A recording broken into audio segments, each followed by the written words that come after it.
ده بقى نبات الحمول. ده بيطلع على النبات، بيعمل شبكة عنكبوتية كده، وبياخد البصمة الجينية من النبات وياخد الغذاء بتاعه، في الآخر بيخنقه يموته. طبعا ليه رش طبعا، بس احنا مبنرشش.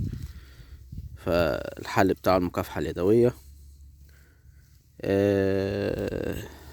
والحش، يعني الجزء المصاب ده يتحش ويتشال بعيد.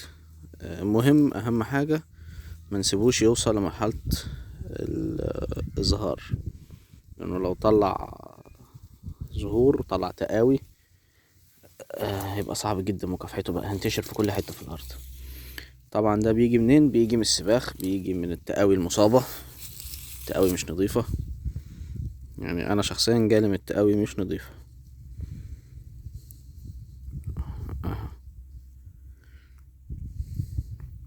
ده لو سبته هيغزو الارض كلها، يموت لك الزرع بتاعك كله. الجزء ده كله هيتشال دلوقتي.